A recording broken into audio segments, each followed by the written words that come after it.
Quanta luz neste ambiente descendo sobre nós, vibrando em nossa mente. Quanta luz, quando assim em prece minha alma cresce aos olhos de Jesus. Para quem está vindo hoje pela primeira vez, o Coletivo Girassóis, ele nasceu ano passado, mais ou menos em meados de setembro, outubro, as primeiras concepções, né?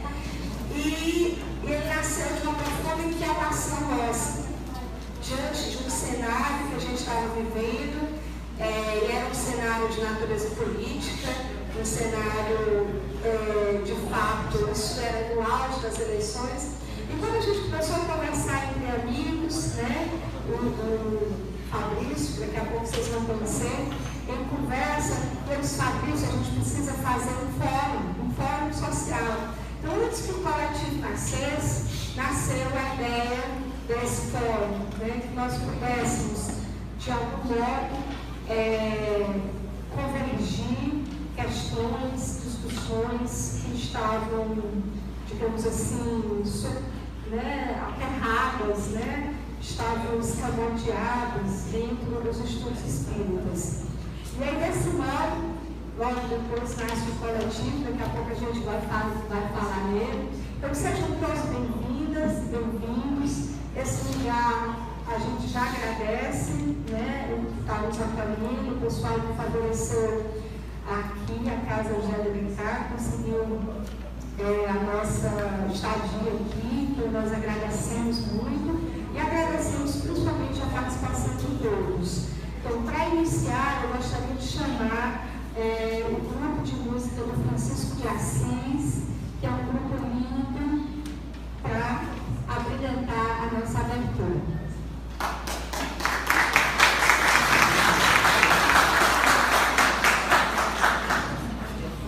Nós somos o Grupo Musical Francisco de Assis, do Centro Espírita Francisco de Assis, que fica no Benfica, ali na Senador Catunda.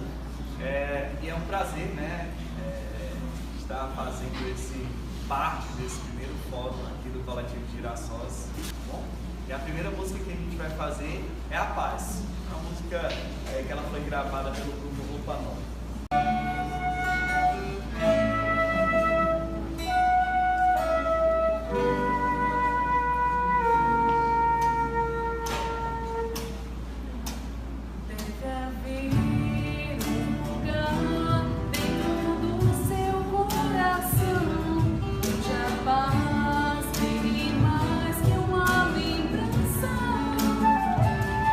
Sem a luz que atrás já nem se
gostaria já que nós entremos em sintonia com a espiritualidade que nos guia, com Jesus, o nosso mestre, para iniciarmos a prece de abertura.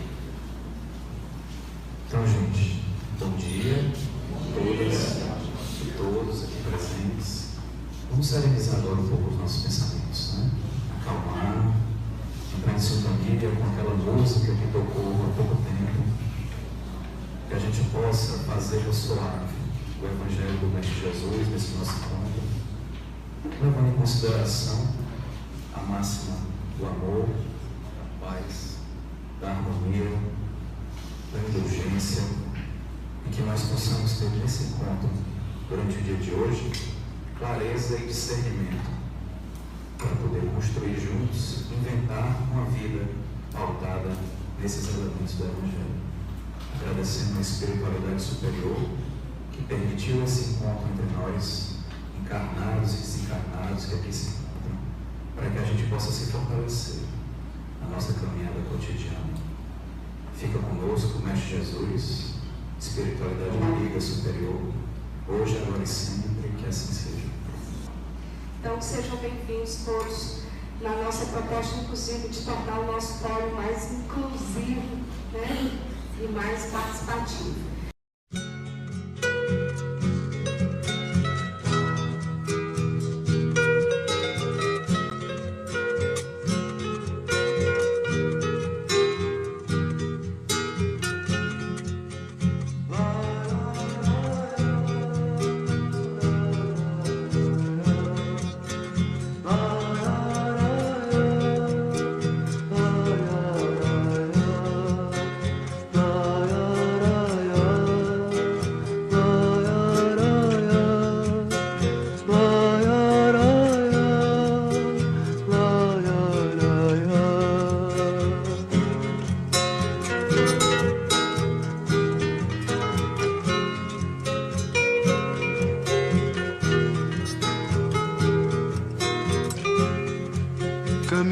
caminhando e cantando e seguindo a canção.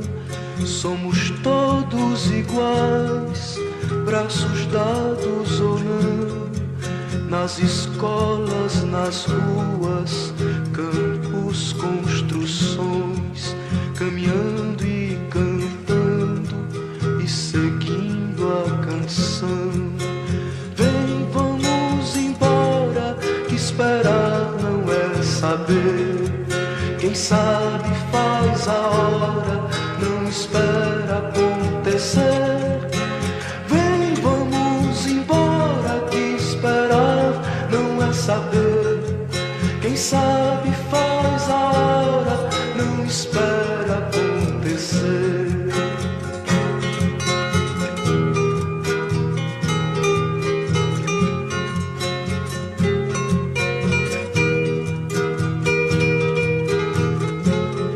Pelos campos a fome, em grandes plantações, pelas ruas marchando, indecisos cordões, ainda fazem da flor seu mais forte refrão e acreditam nas flores vencendo o canhão.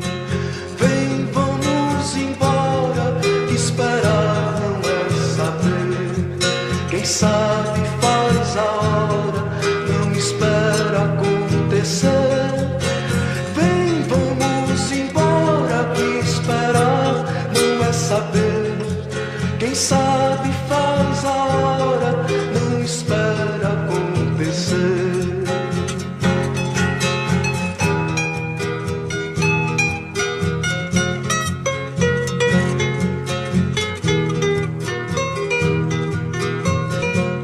Há soldados armados, amados ou não, quase todos perdidos, de armas na mão. Nos quartéis lhes ensinam uma antiga lição de morrer pela pátria e viver sem razão. Vem, vamos embora, que esperar não é saber. Quem sabe faz a hora, não espera acontecer. Vem, vamos embora, que esperar não é saber. Quem sabe faz a hora, não espera acontecer.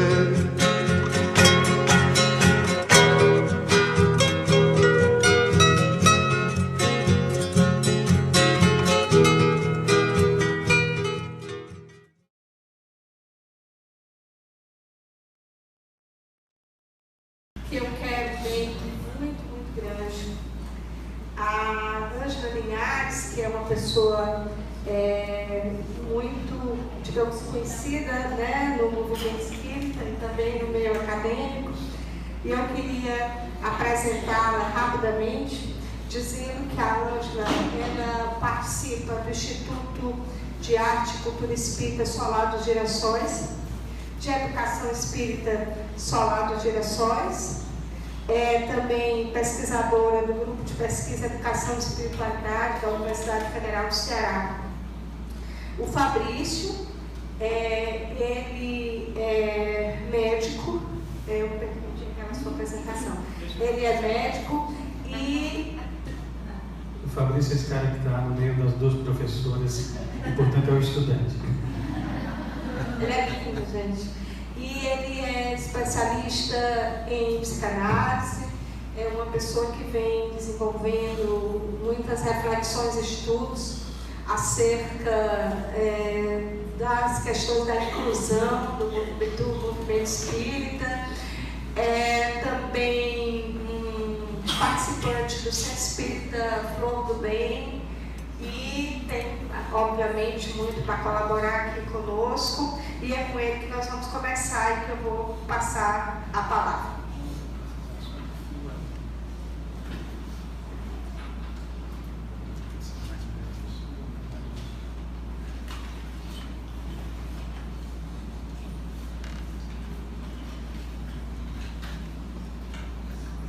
dessa mesa, né, ela se chama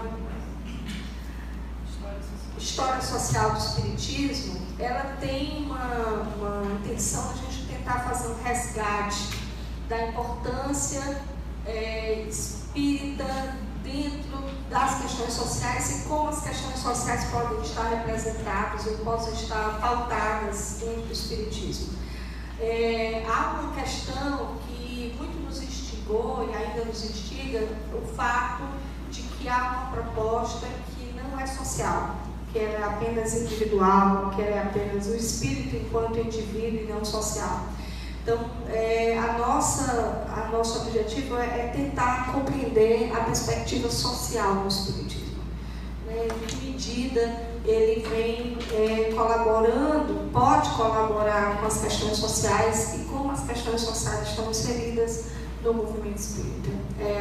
Esse o objetivo da mesa quando a gente pensou essa proposta. Bom, vamos passar para o Fabrício. Bom, amigos, muito feliz por estar aqui, estarmos juntos. Realmente foi muito emocionante a gente poder realizar esse processo. E eu vou tentar ser breve para privilegiar a outra fala da professora Ângela e também o debate, né? Bom, nós temos em mãos uma doutrina que tem um caráter tríplice, que tem 3 aspectos: científico, filosófico e que tem consequências morais e, portanto, religiosas. Se tem um caráter científico e filosófico, precisa ter a oportunidade de fazer uma leitura de mundo. Então vamos tentar colocar quais são esses paradigmas à luz de um entendimento do espiritismo e da ciência. O que é esse espírito? Quando ele é também um sujeito na história. Ele é um espírito, mas não é uma entidade abstrata que existe só no mundo espiritual, mas ele é cada um de nós na história e no tempo. Portanto, ele exerce um papel, ele é um sujeito, ele constrói a realidade. E aí a gente chamou, portanto, o tema de o espírito imortal como sujeito e como representação. E por que como representação? Porque ao longo da história esse sujeito, na verdade, precisava ser construído. Ele não é integral, ele não se compreende como um sujeito integral na medida em que ele não se entende como espírito. Então nós vamos tentar discutir um pouco exatamente essas questões. No livro do filósofo do espiritismo aqui do Brasil, J. Herculano Pires, na sua introdução ele cita Heidegger, o filósofo, né, trazendo uma reflexão por sua vez do Hegel sobre o espírito. Ele diz: o tempo há de poder acolher o espírito, por assim dizer, e o espírito há de ser, por sua vez, afim com o tempo e com a sua essência. Portanto, o espírito não é uma entidade abstrata, mas existe no tempo e na história. Por conta disso, esse autor, muito importante para nós, Herculano Pires, faz toda uma discussão desde as primeiras experiências dos seres humanos com o mundo espiritual, desde o mediunismo primitivo, as relações tribais, as relações míticas, na interpretação mítica da realidade, desde experiências também fantásticas, como entre os celtas, que cultivavam a relação com a natureza como sendo a sua forma de religiosidade, e o desenvolvimento dessa relação na compreensão do ser espiritual.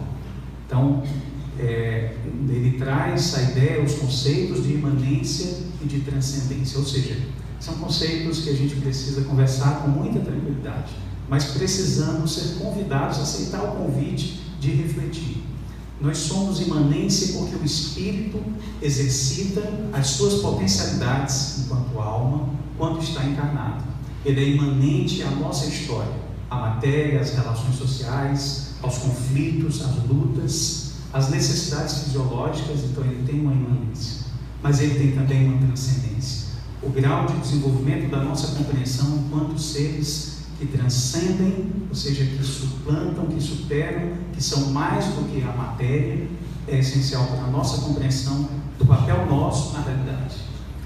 Vamos passar um pouquinho mais rápido.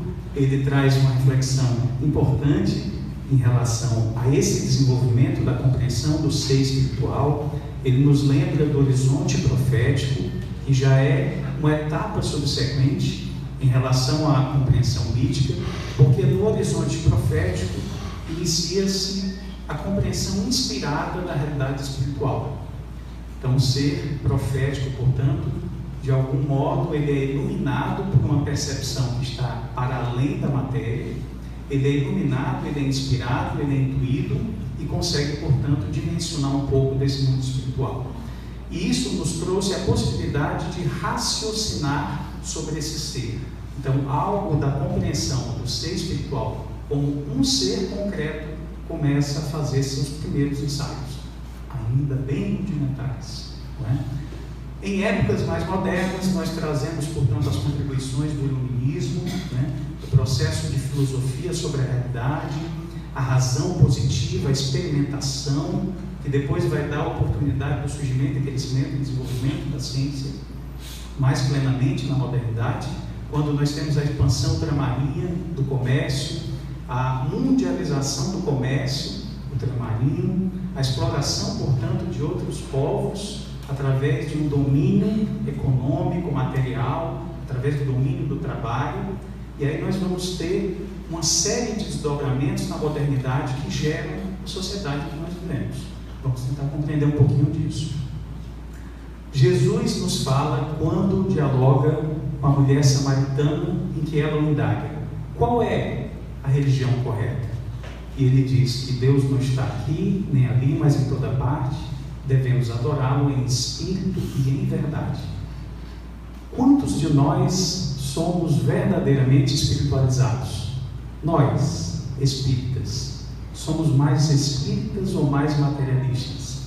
Vamos refletir juntos. Então, Jesus nos convida a entender a religiosidade como uma relação com o espírito e a verdade. O que é essa verdade? Bom, quando Pôncio Pilatos fez essa pergunta a Jesus, ele disse: só quem compreender a minha mensagem poderá acessar a verdade. E ele silenciou quando Pôncio Pilatos perguntou o que é a verdade, porque ele não compreendia. Então, é melhor que a gente deixe um pouco na indagação mesmo, né? Houve então uma explosão no século XIX, porque na medida que a religiosidade mais dogmática ia sendo superada por uma compreensão mais realista, mais racional da realidade, né, pela ciência, e uma certa transição de um teocentrismo, ou seja, a centralidade em Deus, um ser fora do mundo, como grande regulador do mundo, para o antropocentrismo como sendo talvez um novo Deus. Então o homem deu a si mesmo a centralidade de todas as coisas. A ciência, como seu produto, conseguiria descobrir a verdade. Essa era a pretensão dos seres humanos no século XIX, né? Surgem então duas grandes correntes, duas grandes escolas de pensamento opostas na proposição, que buscam a verdade em direções diferentes. O materialismo histórico dialético surge para tentar compreender as contradições da sociedade capitalista, então emergente, aonde você tem uma troca do modo de produção antes artesanal, aonde o sujeito tinha uma relação direta com seus objetos de produção, não era alienado, porque a produção não era dividida, não era fragmentada, e portanto ele compreendia todo o processo. Quando esse artesão é substituído pelo trabalhador fabril, pelo trabalhador das fábricas, esse trabalho se torna sentido e ele se torna alienado em relação ao processo de produção.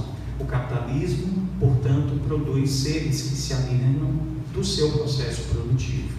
E o materialismo histórico dialético tenta compreender isso e tenta, portanto, nos conduzir ao entendimento do sujeito histórico na época do capitalismo. O Espiritismo, por sua vez, quase que para e passo, porque o Capital de Karl Marx foi publicado em 1867, o Livro dos Espíritos, primeira edição, em abril de 1857, 10 anos antes. Um ano depois disso, em 1858, houve a produção de um texto por Marx, que era como se fosse o rascunho do Capital, que é um termo alemão, aí eu acho que não sei como vai ficar a tradução, Grundriss, que seria mais ou menos o rascunho para o Capital, onde ele fez ilações, reflexões mais amplas que iam para além daquele tempo que ele vivia, ou seja, que comentava sobre os desdobramentos do capitalismo para o tempo de hoje. Vamos tentar comentar rapidamente isso também. E o Espiritismo trazia à luz o entendimento do ser espiritual, enquanto consciência não necessitada de um corpo físico, desligada desse corpo físico, mas mantendo as suas características, a sua consciência, que está o seu inconsciente, e aí nós vamos conversar também, e depois reencarnando nesse período da história com as suas contradições. Então, para onde é que nós iríamos? Nós iríamos para que lugar? Para o lugar do materialismo, entender que o dogmatismo religioso tinha de ser de vez destruído e toda a nossa religiosidade também teria que ser negada?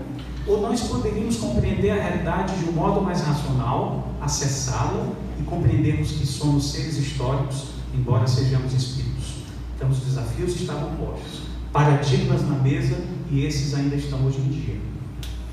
Daí, dentro da compreensão da formação do capitalismo, a ciência e a tecnologia, não é, como a nova religião, talvez foi inserida no processo produtivo progressivamente. A ciência e a técnica aplicadas a essa produção fez com que a produção fosse imensa, muito mais rápida e em grande medida, necessitando cada vez de menos trabalhadores. É o que dá origem ao que hoje a gente chama de desemprego estrutural. Marx, naquele rascunho, mas não do Capital, porque ele achava que o tempo não era dado para compreender isso, ele previu que o desemprego estrutural iria ocorrer.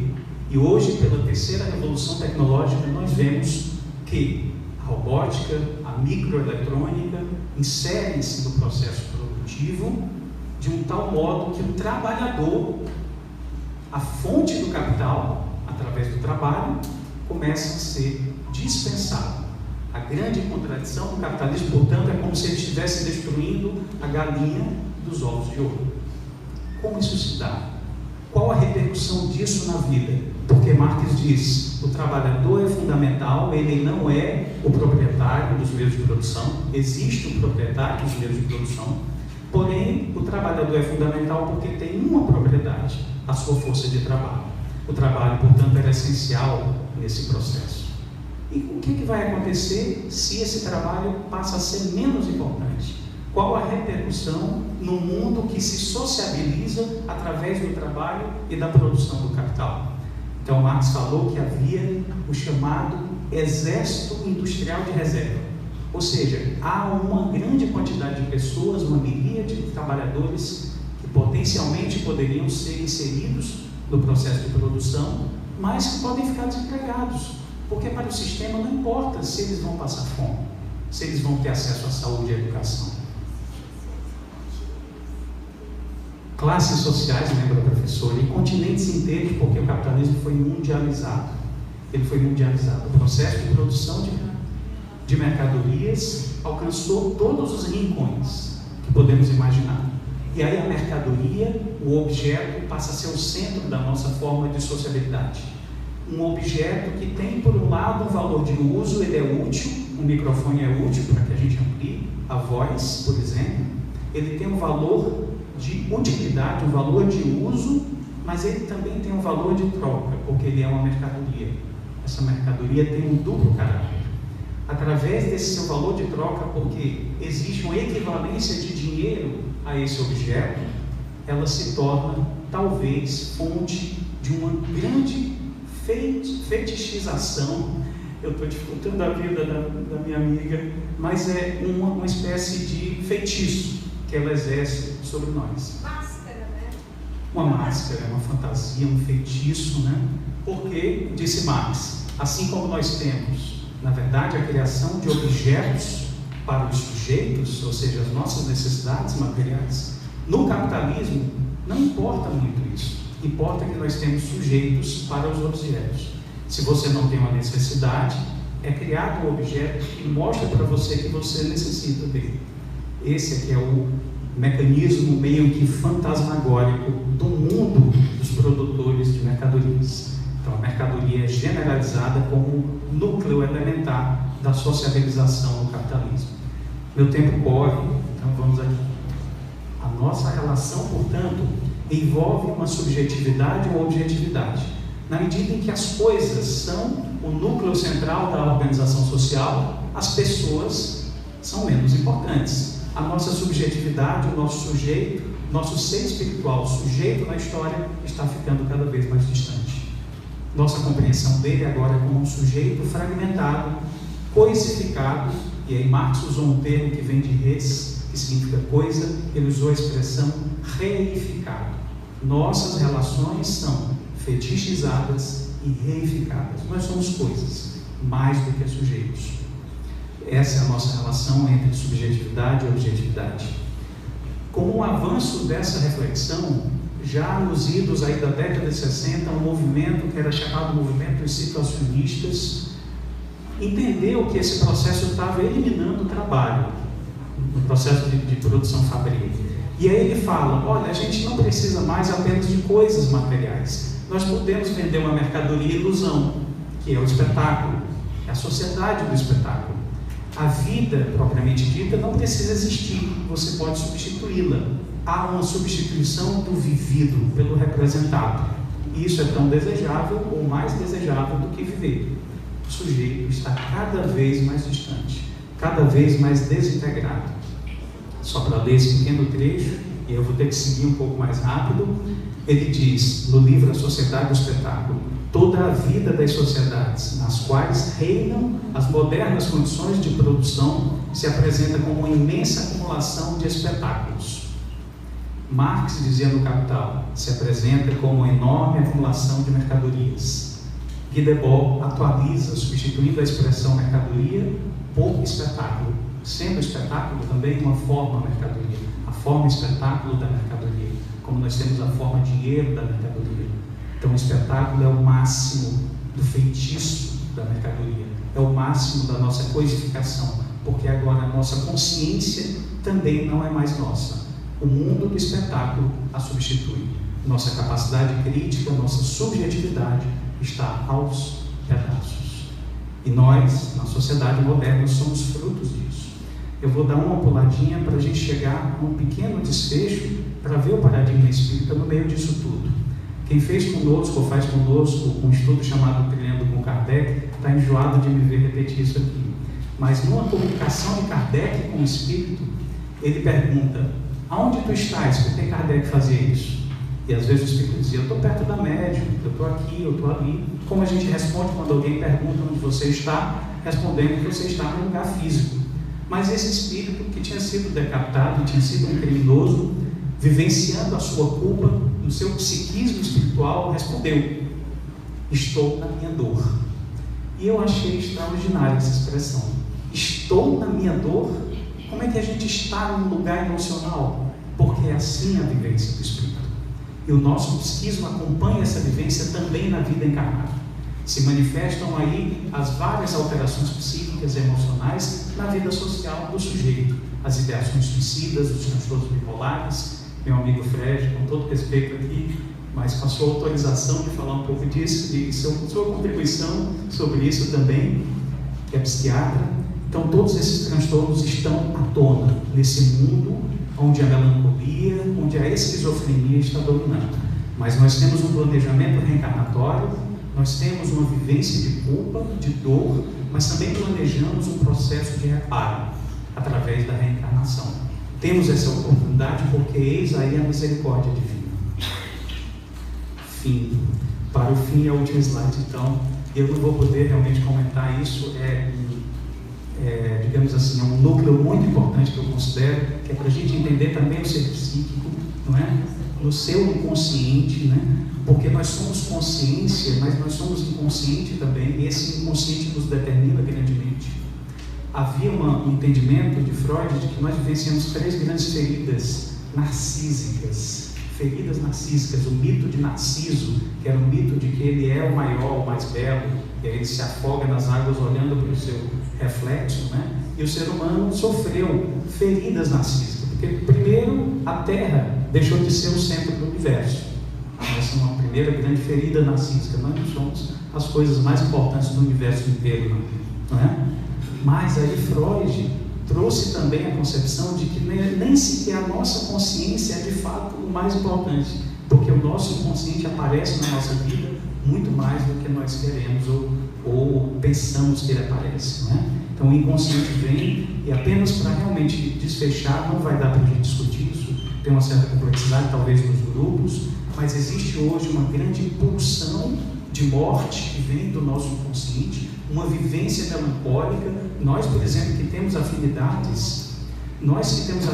por um pensamento libertário, de justiça social, sofremos com a perda de uma liderança como se fosse a morte de um ente querido. Nós ficamos enlutados. A nossa vivência é de luto. Alguém morreu, muito importante. Uma mãe, um pai. Essa é a nossa vivência, e vem a melancolia. Mas a nossa proposta pode ser: podemos vivenciar o trabalho psicológico do luto e não necessariamente cairmos na melancolia. Para isso é preciso um mecanismo de fortalecimento da nossa compreensão de realidade, que é o que a gente chama de insight, aumentando a nossa consciência, ciência e consciência, para agirmos no mundo como verdadeiros sujeitos. Essa é a proposta desse tríplice paradigma que a gente precisa enfrentar, precisamos estudá-lo. A realidade não vai cair de mão beijada para nós, precisamos estudá-la para poder transformá-la.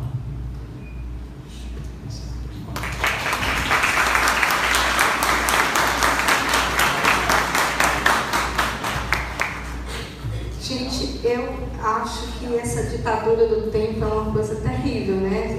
Mas eu já previa isso. Eu disse: Fabrício, é muito mais que a gente vai precisar, isso aí rende a manhã inteira. Bom, então vamos passar a palavra para a Ângela.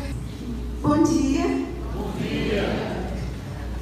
Na verdade, eu ainda estou criando o que eu vou falar. E é muito interessante também, porque de verdade que eu fui me aproximando desse tema. Eu disse: eu ainda pego a Lídia, depois eu pego para a saída. Na verdade, no seguinte sentido, que as coisas que a gente está construindo, acho que todos nós, né? E que a gente tem chamado de paradigma do espírito, é algo que não tem um modelo para a gente ver na frente da gente. A gente está fazendo a história da construção do paradigma do espírito, né? Então eu pensei, primeiro que nós pensamos, ninguém nunca pensa sozinho, né? Então pensamos que, começando com a Escola dos Análises, né, que em 1929 teve sua primeira grande e efetiva contribuição numa visão de história. Ela questionava a história do ponto de vista de cima. Por que a história é contada como evento e só de cima para baixo? Então, ela vai propor uma história contada no que eles chamam de baixo para cima, não é? E que estude processos e mentalidades. Também, numa terceira geração, depois, numa segunda geração da história dos análises, começa-se a trazer a nova história, que vai dizer assim: olha, a política, ou a história é a política do passado, e o presente, e a política é a história a política é a história do passado, e a história é a política do presente. Numa crítica à unidimensionalidade da visão de história. Quer dizer, por que a gente, quando fala em história, fala só da dimensão política, como um compartimento? Então, dentro desse pensamento que vem para a história nova, vem para Legoff, com o pensamento das biografias como fontes históricas legítimas, e de um pensamento que vem até o que um dos expoentes deste grupo chama de história total, a gente começou a pensar: a história total é uma aproximação. A gente não tem uma história total, que seria uma história do ser humano integral. Mas a gente pode pensar a história social do espiritismo como algo que se encaminha para a história total. Quer dizer, para a visão de um ser como espírito, que tem uma multidimensionalidade na manifestação da reencarnação. Está dando para entender? Então a gente teria um ser que é espírito. Isso muda o eixo da história. Um telos, um devir, que é a história social como uma história que pode ser contada do espírito.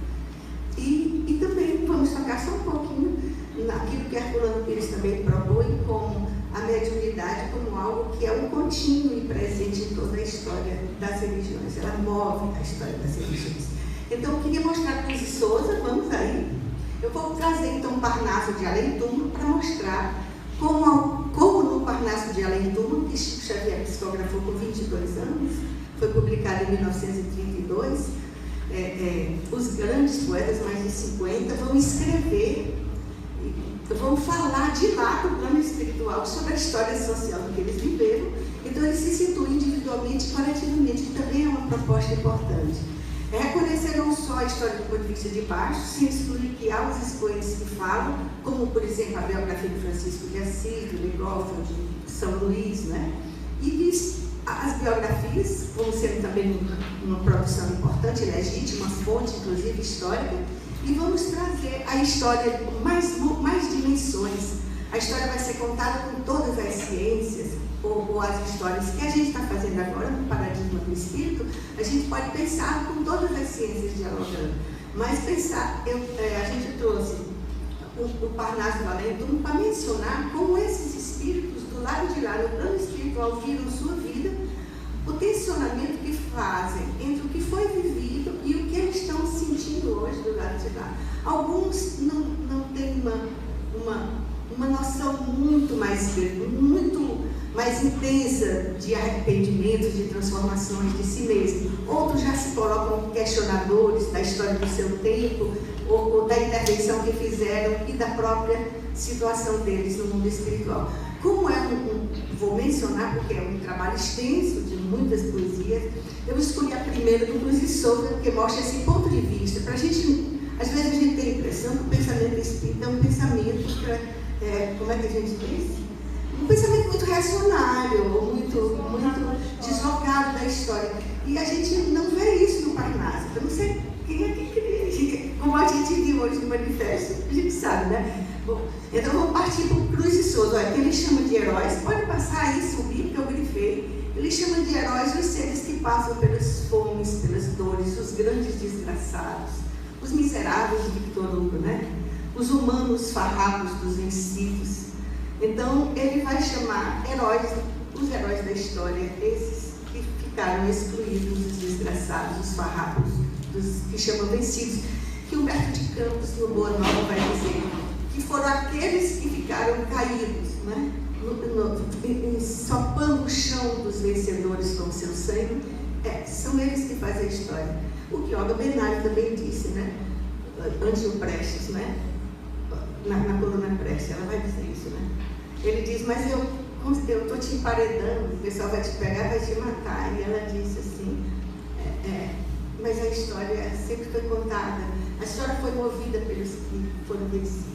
Então, é nesse sentido que o Cruz e Souza diz que aí está os pobres que o mundo considera, sobe um pouquinho, que o mundo considera, os humanos farrapos vencidos, prisioneiros da angústia e da quimera. Pode passar para o outro poema. Vou só mencionar, não está o grifo aí, como estão vendo. Oração aos libertos. Aí ele vai mostrar que a gente possa seguir no tormentoso mundo que a gente vive, com as esperanças sacrossantas, e que a libertação nossa é buscar esse ponto de vista e buscar uma cristianização que é a tarefa que a Federação em 1973, em psicografia do Espírito Ismael, diz para o nosso país, que a tarefa do Brasil é a cristianização das criaturas com o ponto de vista espírita atuando. E que ninguém, nem o centro espírita, nem lugar de qualquer rincão do país que assume o pensamento espírita pode se dizer isento de atuar nessa direção. Então, passando, acho que foi um negocinho errado. Para outra poesia, é o Esquife do Sonho, né? Pode passar para outra poesia? Não, é parte 1, parte 1. São muitas poesias. Não tem? Então, eu estou com aqui. Eu vou dizer que há, então, há uma parte que ele fala dos pobres, um poema em que o Padre João, Padre João, em que é mostrado um padre como que ele se desdobra e entra na igreja, ele não percebe que está desencarnando, entra na igreja dele, que ele chama de ermida solitária, e que considera a igreja dele distante do povo, distante dos sofridos.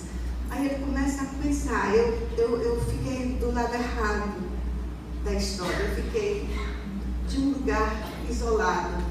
Aí ele sai correndo para os campos e acha bonita a natureza, e no entanto, quando ele percebe estar de volta, e depois de fazer essa reflexão de que ele precisa buscar os sofridos, os desgraçados, os miseráveis, é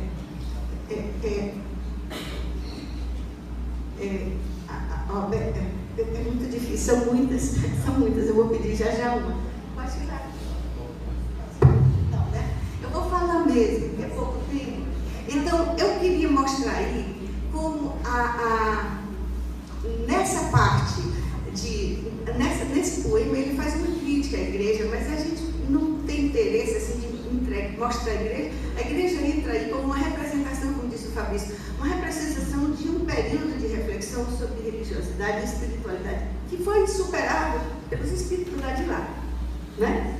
Então, hoje também tem uma mulher que escreve, ela é um espírito que não se assina com um nome famoso, chama-se Marta, que ela diz que foi morta pelo silício, por aquele chicote que eles se martirizavam quando se sentiam culpados, né? Que é uma das coisas que as pessoas acham que é problemática na ciência hoje, da religião, é essa questão da culpa. É uma das muitas coisas que eles acham que é muito grave. Então, na verdade, a gente vê essa superação de um pensamento que separava templos dos problemas sociais desde ele. E vê também um corte com esse martírio, essa autoflagelação que atingia os conventos e os lugares em que se falava da mulher e da evolução feminina. Na série da Netflix e também nos estudos históricos que estão fazendo sobre Juana Inês de la Cruz, que é uma das personalidades do espírito Joana de Ângeles, até fiquei tão movida que escrevi uma dramaturgia contando as vidas delas, do ponto de vista da própria Juana Inês de la Cruz, esse mês. Então, ela mostra que o primeiro lugar que ela foi para o convento, se você vê no filme, você viu, você chora de ver as mulheres tudo se ferindo, se lanhando, caindo sangue, aquelas coisas terríveis. E ela emparedada entre a Inquisição, que chegou uma hora que ele pede toda a obra dela, todas as malas, e ela pede as amigas dos conventos para copiar rapidamente a obra dela, que é uma das obras, é um crime contra o mundo, né? Perder uma obra de uma grande poetisa, é considerada hoje a personalidade do século. Então ela nos faz trazer de volta o que foi essa religiosidade, o que foi essa limitação do feminino dentro dessa religiosidade. Que inclusive é a primeira feminista da história. Primeira feminista da história. Não tem como eu pedir, né? Aí então, tem várias questões que são colocadas. Ela diz, o poema é Ao Pé do Altar, um dos últimos. Ela diz que essa poetisa, já voltando para o Parnaso, ela diz que preferiria hoje, do lado de lá, ela diz, eu quero vir para trabalhar, para não me isolar do mundo, né? Então essa inclusão no mundo social é muito importante. Aí vocês vão ver também uma coisa importante que é o... Como? Não, eu ia só concluir mais com essa parte, que é mostrando onde está Jesus. No fim do encontro do padre, ele vai ver Jesus. Nesse ao pé do altar, ela vai ver um Cristo que está no meio dos conflitos sociais, a Marta. E o féretro, os abolicionistas, José do Patrocínio, o próprio Castro Alves traz a ideia de que o escravismo não terminou e de que agora nós temos uma escravidão muito sutil, que é a descrença.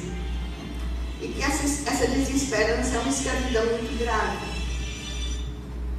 E então, nós vamos trazer todo o imaginário, poderíamos dizer que o mais importante que queríamos deixar aqui, vocês podem consultar o livro Parnaso de Além Túmulo, né? E ver esses poemas, são muitos.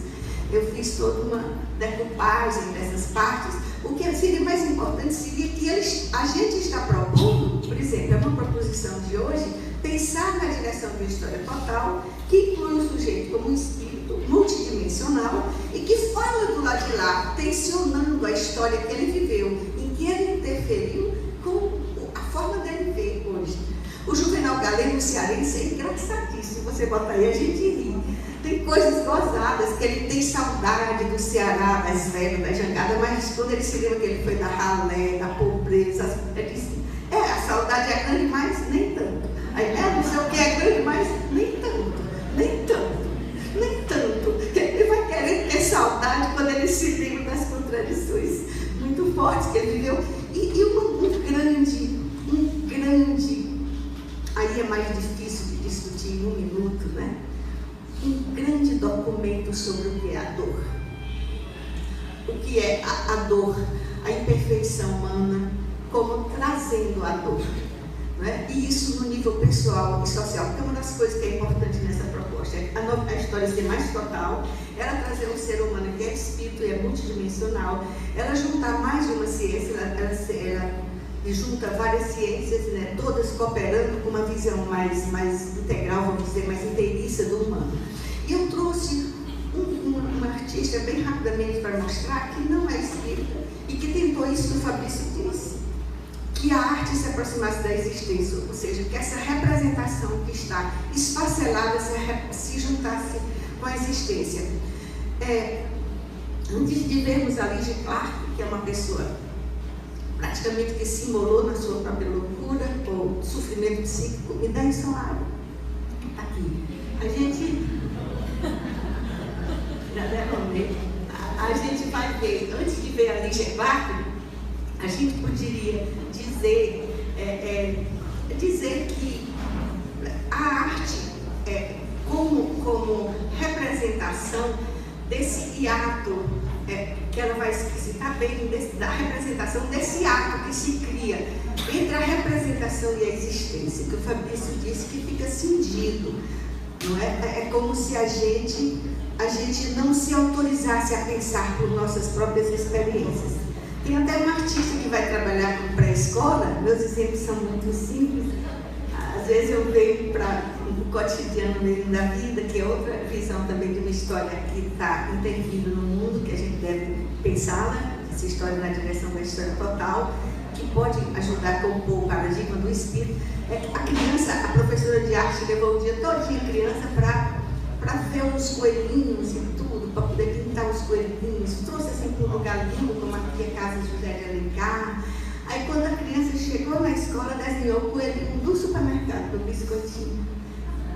Ela não se autoriza a pensar pelos seus próprios sentimentos, pela sua própria experiência. Também nós temos essa cisão. A Lígia Clark vai nos mostrar, eu selecionei algumas obras para fazer uma condensação de alguns aspectos que eu mostrei, que é justamente os espíritos do lado de lá. A primeira parte do... Nem o meu, aí esse daí. Vai, Ligiane. É porque é imperdível a Lígia Clark. Tá aqui, ó. Pode aqui. Ela tem uma pessoa que tem, eu vou mostrar 5 momentos dela, casulos, que seria a morte do plano, que ela está falando aí do plano como forma, como artista plástica, e eu trago a morte do plano único, da nossa compreensão da história como plano único, né? A gente propõe a história vista de outros planos também, né? Como David Bohm já coloca na física que a gente vive em dimensões diversas, entre planos vibratórios diversos, não é? O Prima também, a gente tem uma matemática aqui que pode nos ajudar nisso. Então, essa morte do plano que ela explicita aí, a Lígia Clark, pode botar? Pronto, está saindo. Ela vai trazer várias obras que ela tentava, desesperadamente, para não morrer, ela fazia arte. E então, já lembrei. Então, a gente pode ver como ela pode, a arte, tentava salvá-la, mas ela, na arte também, tentava que a arte a aproximasse da vida cotidiana. Vamos lá? Pronto, chegou.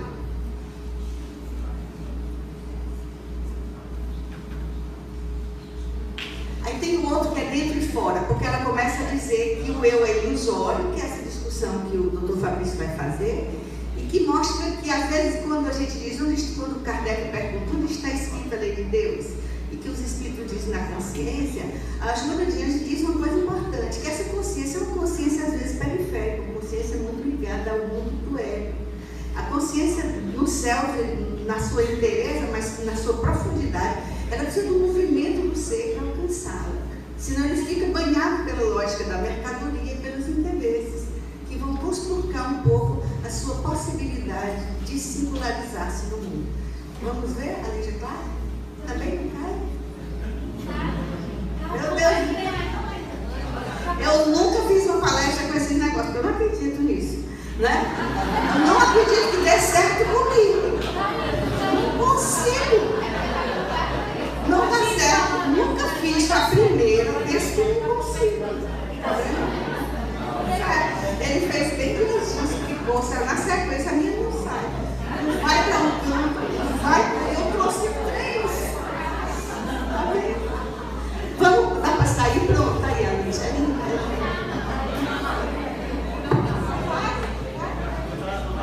Vai não. Vou ficar com vontade de ver a Lígia Clara, que é linda. Então eu queria dizer assim, que mesmo que ela coloca isso, tem uma coisa também que a gente coloca na conclusão do texto da Lígia Clara, que uma das obras dela é dentro e fora, a outra é o ontem é amanhã, que é um devir que eu queria falar desse cristianizar, né? que é fundamental, ia dizer também que a gente deve investir no paradigma do espírito com essa contação da história social,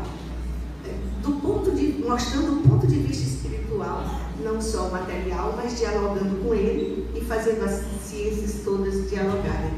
E para não dizer que não falei de flores, eu cantaria um verso popular que diz: a dor é como os relâmpagos queimando as pontas de espinho, assusta a gente no escuro, mas alumeia os caminhos. Comigo? A dor é como os relâmpagos queimando as pontas de espinho, assusta a gente no escuro, mas alumeia os caminhos. E cantando, já que aqui não funciona, vai funcionar eu. É bonita e é bonita.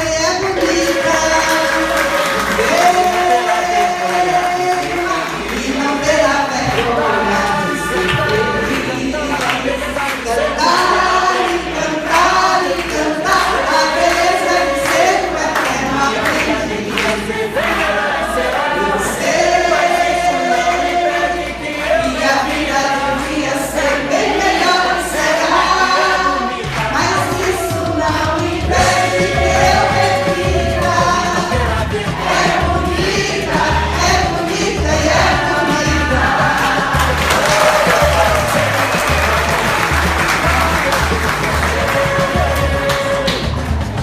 Gente, eu sou Cristina Pinheiro,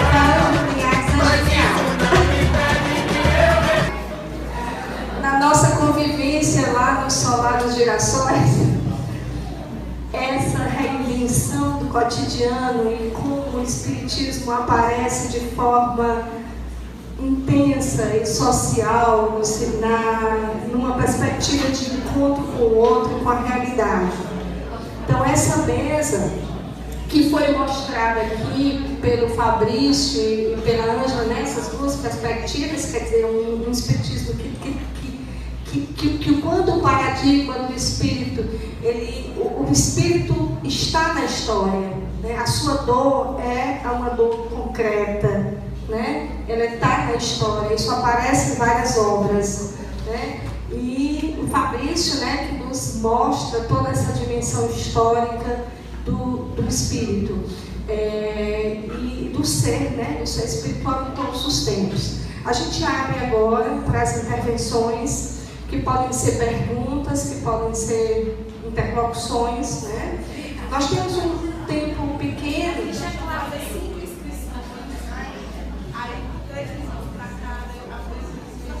Pronto.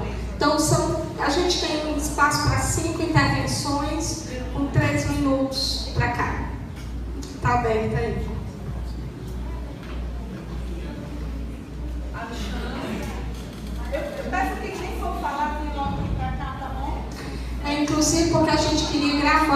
as intervenções. Então, é ideal ficar aqui, né? Vê se está aberto o microfone. É bem rápido, é só uma pergunta mesmo. Na fala de Fabrício, ele fala da dor do momento e o adoecimento mental. Eu queria que tu trouxesse isso para a atualidade, que a gente tem visto que isso tem sido uma constante, pelo menos na nossa militância, ou nessa ideia de perspectiva do trabalho social, as pessoas estão adoecendo mentalmente e emocionalmente. Eu queria que tu dedicasse um pouquinho da tua fala a não só a questão do adoecimento, mas nas alternativas que a gente precisa, que eu acredito, Pedro, que a gente precisa encontrar juntos para sair desse momento. Não para que a gente mergulhe mais nele. Então, de repente, a gente fala muito do problema e pouco em soluções. E a gente podia, de repente, falar aqui em algumas perspectivas de como a gente pode resolver isso de forma coletiva. A gente faz o bloco. Pode ser, Fabrício? Vocês podem ir anotando. Clícia, consegue uns bloquinhos aqui para o pessoal da mesa? Clícia.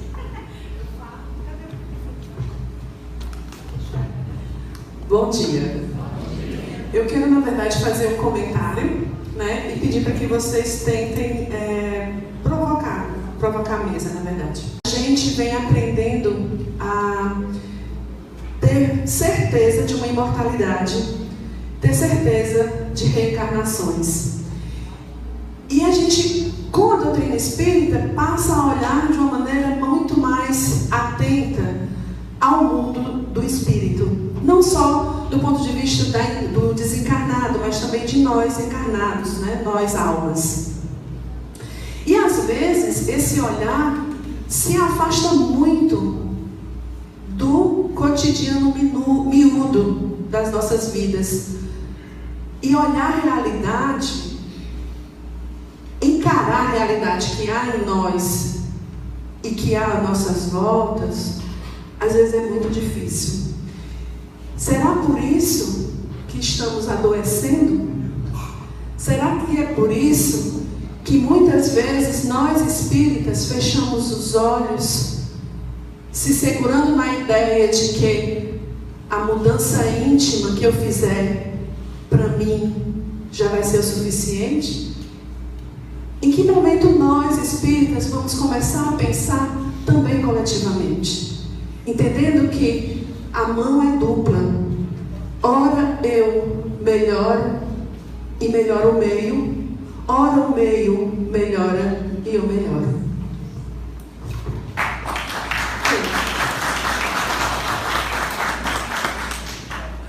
Bom dia, Charlene, meu nome. Queria parabenizar a mesa, né? Fabrício me representa. Ele sistematiza tudo que está na minha cabeça e consegue, né, organizar uma discussão de muitos anos.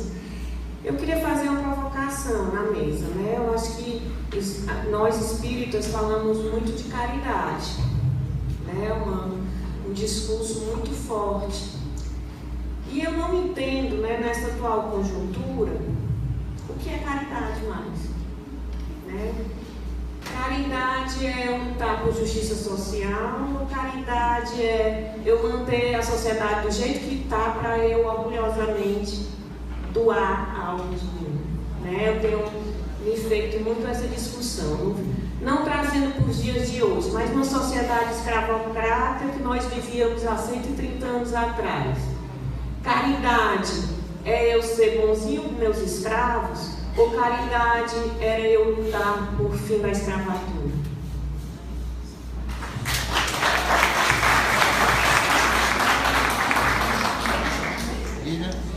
Temos ainda mais duas intervenções. Mary. Bom dia. Bom dia. E agradecer, né, por esse momento tão maravilhoso que nós estamos tendo a oportunidade. A pergunta ontem mesmo, quando eu estava no estudo, lá no episódio, né, que a gente faz no JEP, porque nós estamos no início do Livro dos Espíritos, na introdução. Na introdução. Então, surgiu o questionamento da filosofia. E aí foi todo mundo calou no momento da política, né? E eu fiz o questionamento. Se nós somos seres políticos, por que não trazer para dentro do centro espírita o questionamento? Eu não questiono partidos, eu não questiono pessoas, eu questiono os nossos direitos, né, que estão sendo tolhidos.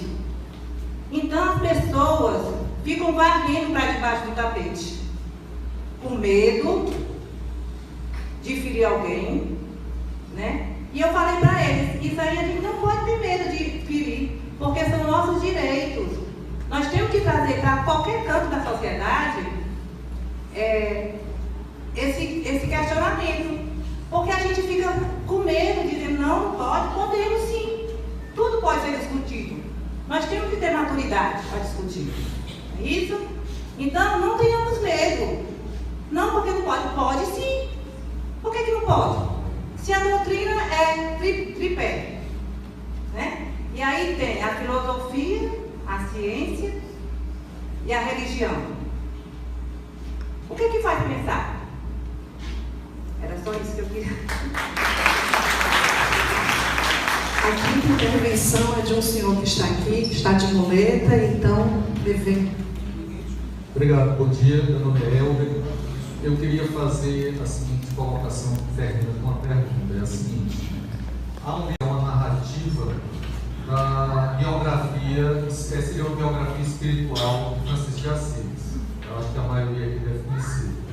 E lá ele faz a narrativa de como surgiu a Idade Média e da oportunidade que o plano espiritual superior deu a muitos espíritos numa condição assim ainda muito ruim, e todos eles encarnaram de uma vez e surgiu no mundo da Idade Média.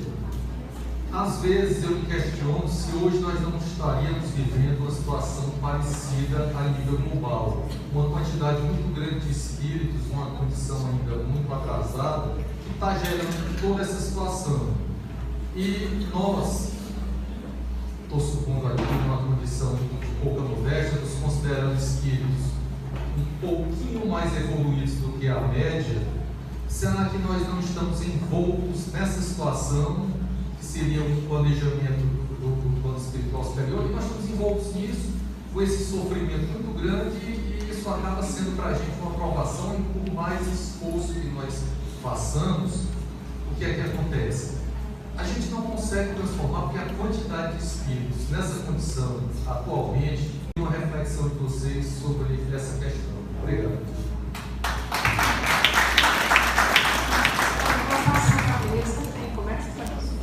Aqui a presença de surdos, a presença de cegos, a presença de amigos de todas as casas espíritas do interior do estado, de Pernambuco, eu não sei se tem outros estados, né?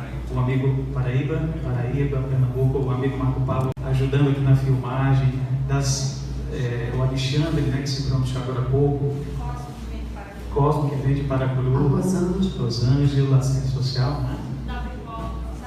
Tapepoca. Os nossos espaços de debate, né, também. Bom, tentar pegar aqui o mote das falas, né? O Alexandre trouxe, mas sim, Fabrício, mas e agora? O sofrimento agora? As contradições do capitalismo, tudo bem? A melancolia, a depressão, o que é a causa do sofrimento do agora?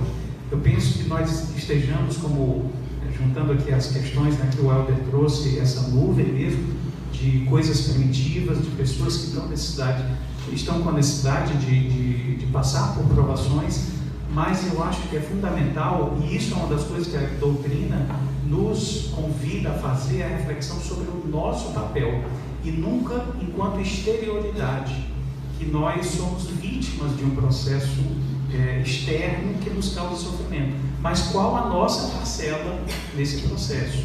E Isso é fundamental, porque nós só vamos conseguir modificar nós mesmos. Não podemos ficar na ansiedade de construir um processo revolucionário e transformar o nosso mundo, elevá-lo na hierarquia dos mundos através de uma revolução.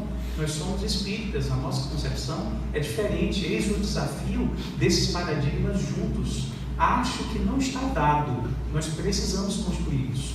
O que é que o espiritismo, junto com a ciência, com a filosofia, com a defesa da justiça social, nos solicita? Eu acho que ainda não está dado, esse é o meu entendimento. Se nós olharmos apenas do ponto de vista da política partidária, vamos cair nas concepções materialistas. Toda a esquerda que está aí nos representa na sua totalidade? Eu penso que não. Tem várias questões dentro desse entendimento, por exemplo, do modo de produção. As esquerdas do século XX, elas se arvoraram na luta contra a mais-valia, dentro daquela concepção do valor de troca da mercadoria. E, portanto, vamos tentar diminuir a injustiça do sistema, mas não questionar o próprio sistema. Vamos diminuir, vamos melhorar, diminuir o lucro do capitalista, mas não vamos superar o capitalismo. Então, por conta de uma dificuldade de concepção, nós exercemos uma prática, uma praxis no mundo. A nossa praxis precisa ser construída em outros termos. Então, acho que nós não somos vítimas. O que nós vivemos é uma necessidade para nós, né? Clícia trouxe, então, qual é a causa hoje? Será que nós estamos olhando o nosso entorno, o nosso redor? Quais são os produtos da sociedade que nós estamos vendo e que nós criamos e que, obviamente, nós vemos em espelho? Desse modo especular nos traz esse sofrimento, porque vemos a causalidade dele como a nossa colocação no mundo, né? Charmênia trouxe o que é caridade, não é? Eu lembro de uma palestra do Sérgio Felipe, né, que é em cima do que você colocou. Ele disse: nós precisamos usar a ciência para saber como ajudar melhor. Então, se nós não entendermos quais são as razões do sofrimento, né, como os colegas trouxeram, e nós vamos ter que entender isso usando a ciência para entender onde há a necessidade das pessoas. Aonde há a necessidade? A questão de gênero não é uma questão ideológica, é uma questão de ciência, é uma questão de respeito, é uma questão de justiça. Se não entendermos à luz desse entendimento, usando a ciência e a filosofia, vamos fazer a caridade que é bonzinha com os escravos, mas que não questiona a escravidão, como você trouxe, né? Então, acho que o nosso viés, nosso caminho, é o caminho da ciência e da filosofia, com o referencial, com o móvel evangélico. Isso tem que estar no nosso coração, mas a investigação do mundo é através da ciência. Precisamos fazer isso. A Mary trouxe: por que calar sobre questões políticas? Se a política é um campo que pertence também à reflexão filosófica e sociológica, como calar diante disso? De fato, nós somos convidados a refletir a realidade. O espiritismo precisa dialogar com o seu tempo, usar os instrumentos da ciência do seu tempo. Ele não pode estar mais atrasado, ele tem que estar mais adiantado, porque o paradigma do espírito concebe todas as concepções da ciência e vai além, porque dá a esses achados um significado infinito. Portanto, ele vai além da ciência, ele não pode ficar aquém e reproduzir o dogmatismo dos vários milênios de uma religiosidade distorcida. E o que o movimento espírita hoje está fazendo grandemente é isso também. Não nos achemos fora disso, nós estamos reproduzindo isso, sim, e nós somos responsáveis, porque nós não permitimos que faça florescer em nós a compreensão de que nós temos um papel frente a esse movimento. E aí ele vai simplesmente tomando os rumos que determinadas forças conduzem. O Helder então trouxe essa questão aí de estar encarnado como no medievo. Será que nós reproduzimos o medievo? Dentro daquela compreensão do psiquismo do sujeito, eu entendo que nós temos um desenvolvimento enquanto seres encarnados, que o bebezinho reproduz, de certa forma, a nossa experiência evolutiva. O bebê desamparado vê a sua mãe como dois polos, um polo de ódio e um polo de amor. Porque quando a mãe está oferecendo a mama e o seu leite nutriz e amoroso, ela é uma mãe amada. Quando ela se afasta porque teve que resolver uma coisa na cozinha, ela é odiada. Para encerrar já agora. Então ela é odiada, e aí opera-se nesse bebê uma cisão. O espírito na atualidade faz isso também, polariza, cinde seu psiquismo e aí coloca, porque nós idealizamos, nós não somos capazes de entender os matizes. aí precisamos colocar o máximo do bem, o máximo do mal, porque eu escolho o máximo do bem, mas isso é idealização. Como educadora, as pessoas dizem, o que a educação tem de singular ante as outras ciências? Ela tem a obrigação de ser propositiva. Alexandre, entende? A gente é um pouco feita do que faz. Mas sempre evitei contar de uma coisa que vivo há mais de uma década, orientando teses de mestrado e doutorado com o Espiritismo como ciência, filosofia e religião em diálogo com outras. Porque eu acho que isso fica como as pessoas chamam, parece que a gente está se fabulando, né? E aí, então eu evito dizer, mas só para você ter ideia como essa preocupação é meio obsessiva quase, né, Lídia? A gente tem uma preocupação de dizer, sim, mas isso, você vai fazer o quê com isso? Você tem que tornar determinados problemas sociais e pessoais, essas coisas nos separam mais, inteligíveis, mas você vai fazer o quê com isso? Por exemplo, até ele nem defendeu ainda o Valderdes, ele está estudando no mestrado da medicina, ele está estudando as pessoas que têm dependência química, ele é psiquiatra de uma ala do Hospital Mental do Messejano, aqui perto, e então ele descobre aquelas situações que você já ouviu, todos nós contactamos isso nos centros espíritas, fora da vida, e essa questão de por que eles fazem, ele quer estudar o que tem de espiritualidade na abstenção, que poderia sustentar o sujeito maior tempo na abstenção. Então, realmente, a gente não pensou a priori e encontrou o cérebro triuno como uma proposta. E como isso se concretiza? Por exemplo, uma vez que o primeiro andar, falando em termos de André Luiz, que é a comunidade espírita, é melhor a gente ser um pouco mais, a gente não peca por ser simples, né? Tentar, né? Então, o primeiro andar seria aqueles impulsos que vêm mais do inconsciente e tudo. Então, eles às vezes ficam muito nesse impulso, que também André Luiz fala que é a zona da sensação, da repetição. Então, ele chega em casa e diz, eu vou mudar. Mas a moça que ele foi transar, ele ficou tomando Coca-Cola e ela ficou com Ribilon e ela ficou oferecendo coisas. Então, ele disse, o problema foi dela. Ele se isenta como sujeito, né? Uma dificuldade, o que a gente chama de uma naturalidade derrapante, né? E, que é o conceito que ele cria, e ao mesmo tempo a gente viu que ficava aí. E quando eles passam para o segundo andar, que eles começam a estabelecer metas, inserções nos grupos de trabalho, grupos religiosos do jeito que eles entendem. Aí a gente vai ver qual é a experiência religiosa deles. Nos grupos, uma espiritualidade que ele chama extrínseca, que é muito baseada no apoio dos grupos, mas que não tem uma relação muito mais vertical e de proposta de sentido espiritual para as experiências dele. Como o pensamento espírita ajudaria a fazer, entendeu? Então a religiosidade fica muito ainda num certo formalismo religioso. Então, isso daí, o terceiro andar seria o que André Luiz chama o castelo das nações superiores, né? Não preciso dizer as zonas que, na mente, isso corresponde a determinados lugares do cérebro, né? Daí o conceito de cérebro triuno que Macquelin propõe, mas que André Luiz já tinha proposto em 1943, no livro No Mundo Maior. A gente pode estudar isso com bastante profundidade. Então, ele está encontrando uma forma, você pode traduzir isso depois. Como a gente faria uma pessoa que quer ficar mais tempo na abstinência e trabalhar os 3 andares? Projetos de perfil, projetos de estudo de alguma coisa que a religiosidade dela passe para um futuro. Sair da zona da sensação, sair dessa zona da repetição dos automatismos que vem de muitas encarnações. Então, aí a gente já encontra coisa. Por exemplo, a Lígia Berelli, ela faz um estudo na Casa da Sopa, e você sabe que deve ter uns 30 anos que Madel Luz é uma cientista social que estuda homeopatia e ela propõe 4 tipos de racionalidades médicas. A indiana, a ayurvédica, a homeopática e a própria biomedicina. Ela vai falar em racionalidade médica. E a Lígia, uma pessoa daqui, uma fisioterapeuta que trabalha na Casa da Sopa, na Casa da Luz, que atua com a pessoa que mora com o sujeito em situação de rua, ela vai sair dessa situação de estudar o passe isoladamente e propõe o que ela chama de racionalidade em saúde. A fluidoterapia como racionalidade em saúde.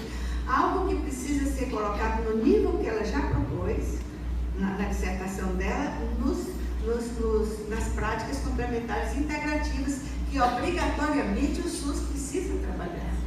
Está na lei para trabalhar. Então ela propõe isso, ela faz avançar, porque na verdade a gente tem outras experiências. Mark Cid vai estudar a experiência do Jardim Guanabara, quando vai utilizar pessoas que dão passo, que fazem, elas misturam todas as religiões e curam as pessoas, e acolhem, botam caminho e não sei o quê. Ele vai estudar como isso acontece. Então isso é interessante.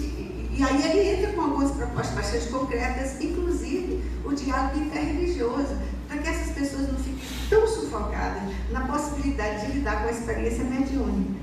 Que o André Luiz, ou o Leon Denis, né, ele, no livro Joana d'Arc, ele mostrava as duas grandes polarizações no trato com a mediunidade, que era a loucura ou a demonização.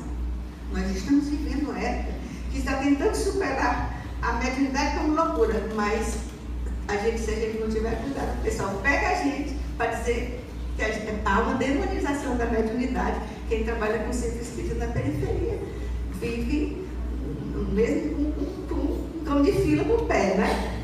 O pessoal avança, né? Se não tiver cuidado, mataram eu fui até para uma audiência pública que o pessoal chamou o espírita para falar, disse, não tem condição, vocês mataram o médium do Frei Luiz, né? Não é aqui não, mas somos família universal.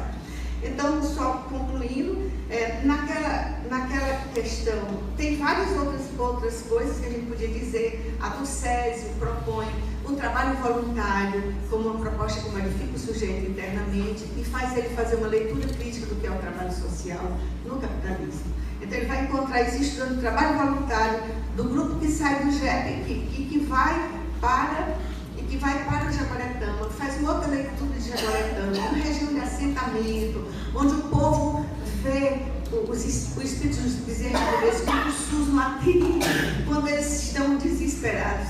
É o SUS, ou é o Bezerra de Menezes que eles descrevem, sem ser espírito, que o povo vê.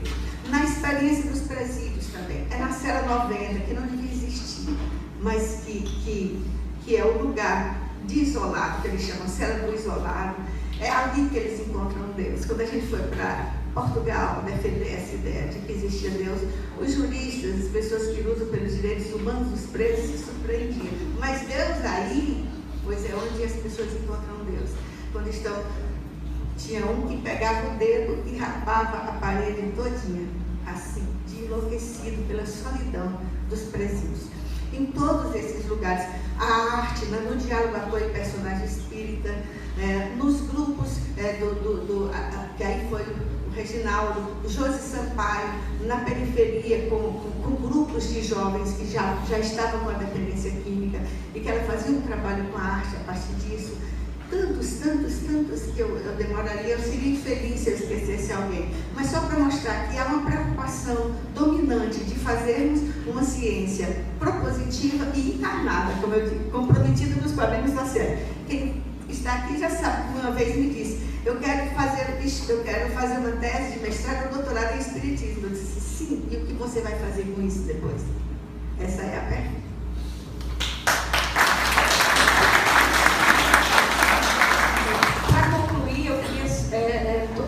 Também só fazer um comentário sobre as questões que se colocaram aqui, que é um pouco da gente superar essa ideia de uma espécie de determinismo para o mundo de regeneração. Então, assim, eu tenho escutado muita gente dizer assim, sim, mas o mundo de regeneração vai chegar, Deus está no comando, né? Quer dizer, o mundo de regeneração depende da gente, né? Quer dizer, essa visão determinista é uma visão um pouco ingênua de achar que o mundo vai se transformar porque Deus está no comando do mundo. Quer dizer, nós somos, né? Deus está em nós e estamos atuando no mundo e por isso precisamos transformar esse mundo, né? Isso. E nessa perspectiva sempre foi falado aqui, né? Dos espíritos que estão reencarnando em massa, que a gente precisa também atuar junto. Agora, o que a Lúcia coloca nessa questão das dissertações e das teses, e eu tenho participado de muitas bancas com ela, é de que o os trabalhos, eles são trabalhos que vêm surgindo, principalmente no âmbito da educação, mas também da saúde, como trabalhos que inclusive, que estão lá, são parte dos diretórios de pesquisa, são propositivos e propõem aquilo que a Ângela chamou de paradigmas do espírito. Então, aqui em Fortaleza, a gente tem vários pesquisadores nessa área que estão discutindo o paradigma do espírito e estão também aprofundando essa praxis, que é a praxis espírita. Todas essas aí que ela citou, e quem tiver interesse, acho que pode consultar os diretórios de pesquisa na internet, na Universidade Federal do Ceará, estão todos disponíveis. Mas isso é uma pequena amostra de que as ações construídas pelos espíritas, foi citado aqui o Grupo Espírita Casa da Sopa, que é o que eu faço parte, mas também o GEP, enfim, outros os centros menores, eles estão construindo várias ações e a gente precisa dar conta de captar essas ações, transformá-las em produtos, né, textos, e para que isso fique na história, para que a gente entenda que o espiritismo tem uma inserção social grande, mas, como foi dito aqui, a minha amiga falou formidavelmente, sem a perspectiva crítica, a gente não transforma a realidade. Então, a nossa caridade não é ser bonzinho com aquela pessoa que sofre, mantendo a sua condição de sofrimento, né? Então, a gente precisa entender que é preciso uma intervenção. E essa intervenção, ela depende muito da nossa capacidade ética de se colocar contrária. Outro dia, alguém falando de um show que teve em Fortaleza com aqueles cantores Sandy e João. Aí, no momento, eles disseram que, isso eu vi na internet, que tinha uma música que era a música da Maria Chiquinha, que lá no final da história o homem degolava a mulher, né? Matava a mulher. É um quadro terrível de feminicídio.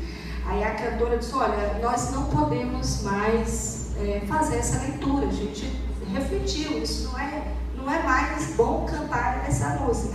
Eu digo, graças a Deus. Mas eu queria dizer que hoje não é bom, ontem não é bom, anteontem não era bom. Quer dizer, não era bom a escravidão. Quer dizer, se há 130 anos atrás havia escravidão, né, aquilo já era um problema ético.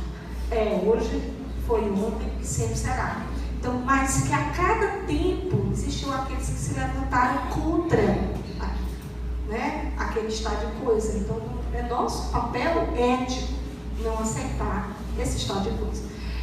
Essa mesa duraria amanhã mais inteira, se nós deixássemos, ela é maravilhosa, mas nós precisamos encerrar, porque nós vamos continuar com a mesa seguinte. Nós vamos fazer um pequeno intervalo, eu vou passar para a Clícia. Tem uns recados aqui, Clícia, mas vai ficar com ela. Obrigada, gente.